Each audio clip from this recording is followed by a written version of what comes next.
আসন্ন 19শে জ্যৈষ্ঠ লোকনাথ বাবার তিরোধান দিবস, সেই উপলক্ষে অনেকেই লোকনাথ বাবার পুজো করে থাকে। তো আমি আজকে খুবই সহজ এবং সরল উপায় লোকনাথ বাবার সাধারণ পুজো পদ্ধতি দেখাচ্ছি, যাতে সবাই সহজেই লোকনাথ বাবার পুজো করতে পারে নিজের ঘরে। তো আমি প্রত্যেক দিনের মতো কিছু পুজোর উপকরণ নিয়েছি, অতি যৎসামান্য উপকরণ। দেখুন, উপকরণের বেশি বাহুল্য রাখবেন না, এতে ভক্তির স্ফুরণ হয় না। হ্যাঁ, হয়তো নিত্যকর্ম পদ্ধতি বা অন্যান্য পুরোহিত দর্পণ যেসব ব্রাহ্মণ গ্রন্থ রয়েছে, সেখানে হয়তো উপকরণের কিছু বাহুল্য রয়েছে, কিন্তু সেক্ষেত্রে বলা ভালো প্রাথমিকভাবে ভক্তি স্ফুরণের জন্য অল্প উপকরণ দিয়ে পুজো করাটাই শ্রেয়। ঠিক আছে, পুজোর উপকরণগুলো আপনাদেরকে দেখাচ্ছি নেওয়া হয়েছে। প্রথমে একটু সাদা চন্দন এখানে নেওয়া হয়েছে। লোকনাথ বাবার পুজোয় সাদা চন্দন অত্যাবশ্যক।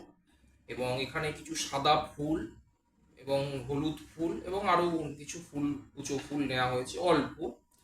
লোকনাথ বাবার জন্য মিশ্রি, এখানে আপনারা পুজোর দিন অন্যান্য লোকনাথ বাবার প্রিয় অমৃতি, যে অমিত্তি মিষ্টিটা হয়, সেটাও দিতে পারেন। আমি এখানে শুধু দেখানোর জন্য মিছরি আর একটু জল নিয়েছি। এখানে ধূপ আর প্রদীপ দেখতে পাচ্ছেন জ্বলছে।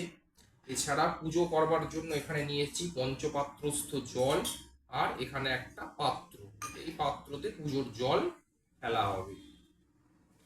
তো এবার আমি খুব ছোট উপায়, সহজ উপায় আমি লোকনাথ বাবার পুজোটা দেখাচ্ছি। প্রথমে সর্বসাধারণের জন্য যে আচমন আমি দেখিয়েছি শিব পূজা বিধিতে, সেইভাবে আচমন করবেন।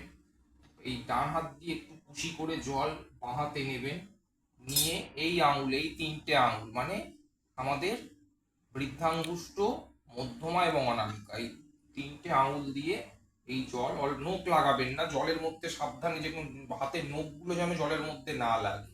এইভাবে আঙুলটা দিয়ে আঙুলটাকে অল্প স্পর্শ করে নমো বিষ্ণু, নমো বিষ্ণু, নমো বিষ্ণু এইভাবে তিনবার মুখের মধ্যে ছেটাবেন। ছিটিয়ে জলটা পাশে ফেলে দিয়ে হাতটা আবার একটু জল দিয়ে ধুয়ে নেবেন। ধুয়ে নিয়ে আবার আমি যেমন শিব পূজা পদ্ধতিতেও একই কথা বলেছিলাম, যে আচমন করে নেওয়ার পর প্রথমে নিজের গুরু, ইষ্ট, গণেশ, এরকম এই তিনজন, গুরু, ইষ্ট এবং গণেশ, এবং যার আপনি পুজো করছেন অর্থাৎ লোকনাথ বাবাকে মনে মনে স্মরণ করে নেবেন। হলো, এইভাবে আমি স্মরণ করে নিলাম। স্মরণ করে নেওয়ার পর এইবার আমাকে করতে হবে কি, এইখানে এই জলের মধ্যে এইভাবে হাত দিতে হবে। এই জলের মধ্যে হাত দিয়ে একটা মন্ত্র বলতে হবে। সমস্ত মন্ত্র যদি নাও জানা থাকে, মনে মনে কল্পনা করতে হবে যে সমস্ত পবিত্র তীর্থের জল, গঙ্গার জল, যমুনার জল, সমস্ত তীর্থ মানে যা যা তীর্থ, যেগুলো পবিত্র তীর্থ রয়েছে, সেই জল আপনার এই পঞ্চপাত্রস্থ জলে এসে উপস্থিত হলো লোকনাথ বাবার পুজোর সময়। এই চিন্তা করে নিয়ে এই জলটা কুশি করে একটু নিজের মাথায় ছিটিয়ে পুজোর উপকরণে ছিটিয়ে নিতে হবে, এবং লোকনাথ বাবার এই যে বেদি পেতেছি, বেদিতেও একটুখানি ছিটিয়ে দিতে হবে। হলো, এইবার কি করতে হবে, এই যে পুজোর পাত্রটা রেখেছি, এইটা হচ্ছে জল ফেলার পাত্র। এই পাত্রটার তলায় একটু ত্রিকোণ মণ্ডল মানে একটা ত্রিভুজ অঙ্কন করে নেবে। ত্রিভুজ অঙ্কন করে নিয়ে এর উপর এই পাত্রটাকে বসাবেন। তার মানে লোকনাথ বাবার পুজোর উদ্দেশ্যে আমি লোকনাথ বাবাকে যে জল অর্পণ করব বা যাই অর্পণ করি না কেন, এই জলটা আমি এর মধ্যে ফেলবো। তাই জন্য এই পাত্রটাকে স্থাপন করবার সময় তলায় একটা ত্রিকোণ মণ্ডল বা ত্রিভুজ, যেটাকে বাংলা কথায় সহজে বলে ত্রিভুজ, অঙ্কন করে নিয়ে তার উপর বাটিটা বসা হলো। এই অবধি সহজ প্রসেস। এইবার এই যে আমি এখানে গন্ধ, এবার এই উপকরণের থালাটায় আমি আসি। এখানে আমি কিছু ফুল রেখেছি। আমাকে এই প্রথমেই একটু ফুল দিয়ে প্রথমে গুরু পুজো করতে হবে, একটুখানি ফুল দিয়ে। এই একটু গাঁদা ফুলের পাপড়ি নিলাম, অল্প, বেশি ফুলের দরকার নেই। একটু ফুল নিয়ে বললাম এতে গন্ধ পুষ্পে নম শ্রী গুরবে নমঃ, এই পাত্রের মধ্যে ফেললাম। আবার একটু একটা ফুল নিয়ে এতে গন্ধ পুষ্পে নম গণেশায় নমঃ, হলো।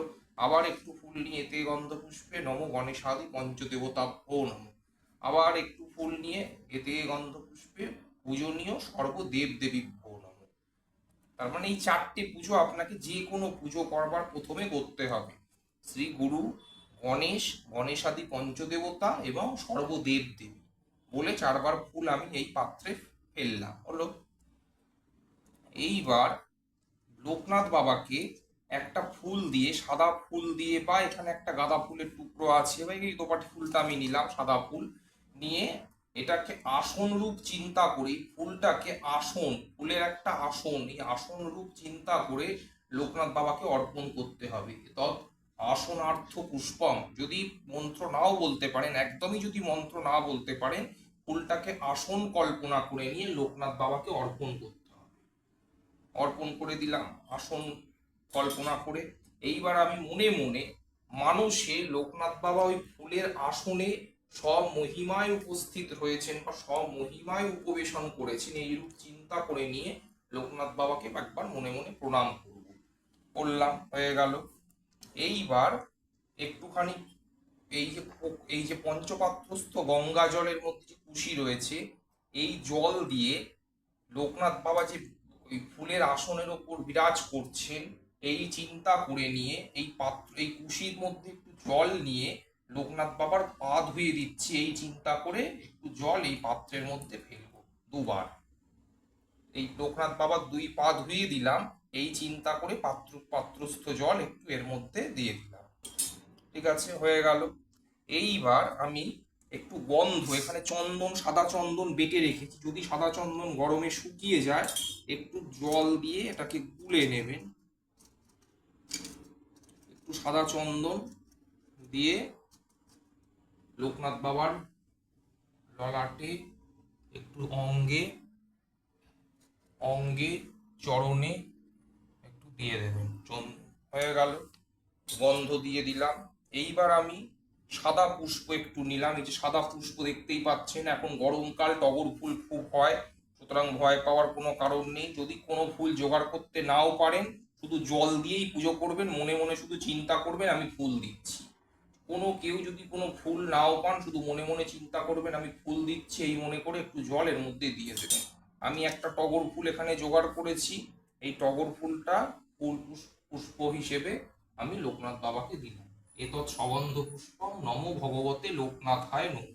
নমো ভগবতে লোকনাথায় নমঃ, এই মন্ত্রেই সব পুজোটা, পূর্ণাঙ্গ পুজোটা করবে। ফুলটা দিয়ে দিলাম। এইবার ফুল দেওয়া হয়ে গেল।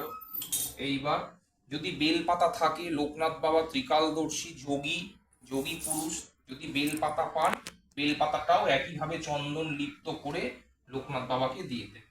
হয়ে গেল। এইবার পঞ্চপ্রচারের মধ্যে আর একটা হচ্ছে ধূপ। ফুল দিয়ে দিয়েছি, ধূপ রয়েছে আমার, ধূপটাকে দক্ষিণ দিশায় লোকনাথ বাবাকে দিয়ে দেবে। মনে মনে বলবেন জয় বাবা লোকনাথ, রাম বলে জয় বাবা লোকনাথ, জয় বাবা লোকনাথ বলে ধূপটা দিয়ে দিলেন।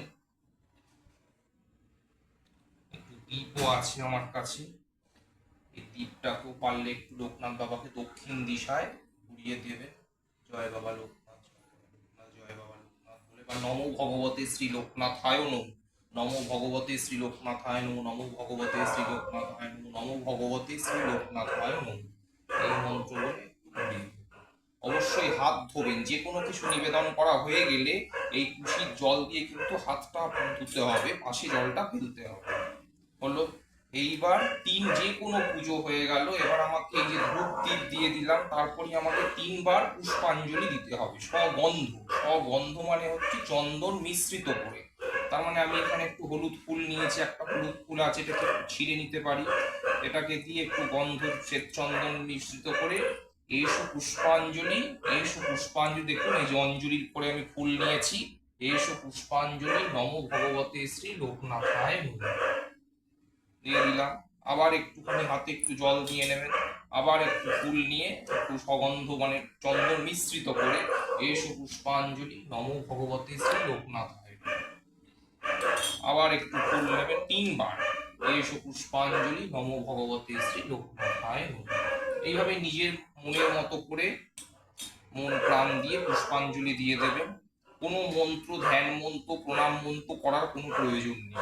যদি করার ইচ্ছে হয় দশকর্মার দোকানে বা যে কোনো বইয়ের দোকানে লোকনাথ বাবার পুজো পদ্ধতি থাকে, সেই বই কিনেও পড়তে পারেন।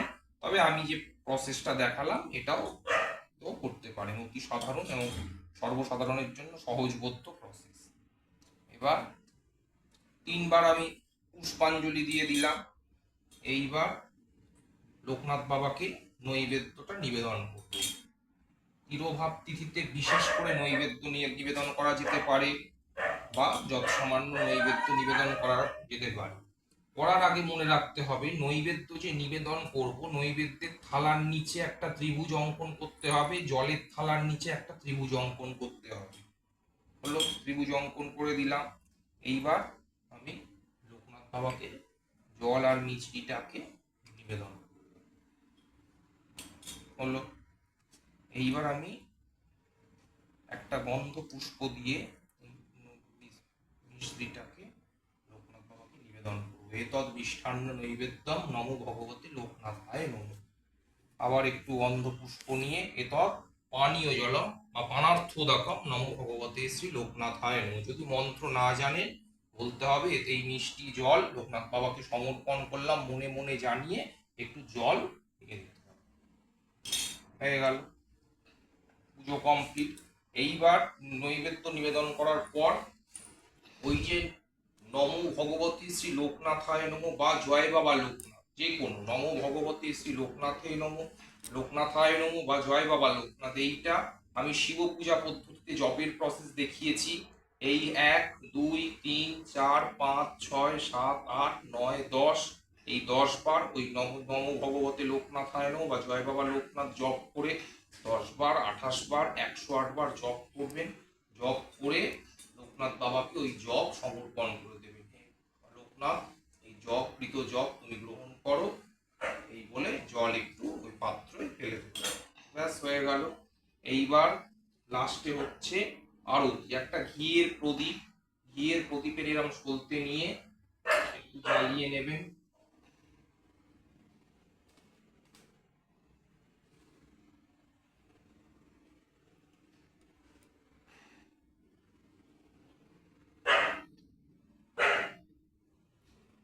জ্বালিয়ে স্ট্যান্ডও নিয়ে নিতে পারেন, অসুবিধা হবে না। একটু ফুল দেবেন, ফুল দিয়ে ঘন্টা থাকলে ঘন্টা বাদন করবেন। লোকনাথ বাবার পুজোয় ঘন্টা বাদন করা যায়। এইবার এই ঘিয়ের প্রদীপটা লোকনাথ বাবার চরণের থেকে প্রথমে চরণে দেখাবেন, তারপর বাবার বক্ষ প্রদেশে দেখাবেন, মুখমণ্ডলে দেখাবেন। এভাবে লোকনাথ বাবাকে আরতি করবেন, নমস্কামনা জানাবেন। লোকনাথ বাবার প্রসন্নতা কামনা করে তিনি যেন প্রীত হন, এই পুজো যেন তিনি গ্রহণ করেন, এই রূপ চিন্তা করে করে বাবাকে আরতি করবেন। ঘিয়ের প্রদীপ দিয়ে সুন্দর করে বাবাকে আরতি করে প্রদীপটা রেখে দেবেন। অবশ্যই হাত ধুয়ে নেবেন। এইবার ক্ষমা প্রার্থনা চাইবেন। এইভাবে পুজো কমপ্লিট হয়ে গেল। এইবার হাতে একটু এই যে খুশি করে জল ফুল নিয়ে আমাকে বলবেন যে পুজোয় যদি কোনো ভুল ত্রুটি হয়ে থাকে, পুজোয় যদি কোনো ভুল ভ্রান্তি হয়ে থাকে, অজ্ঞানত যদি কোনো ভুল হয়ে থাকে, লোকনাথ বাবার কাছে ক্ষমা প্রার্থনা করে এই জলটা বাড়িতে ফেলে দিতে হবে। এখানেই আমার সম্পন্ন হয়ে গেল লোকনাথ বাবার পুজো। সুতরাং 19শে জ্যৈষ্ঠ লোকনাথ বাবার তিরোধান তিথি, সেই দিন অতি সহজ সরল উপায়ে বাড়িতে লোকনাথ বাবার পুজো সবাই করতে পারবেন। এই প্রসেসে আপনারা লোকনাথ বাবার পুজো করতে পারবেন। আজকের ভিডিও এখানেই শেষ, পরে আবার অন্য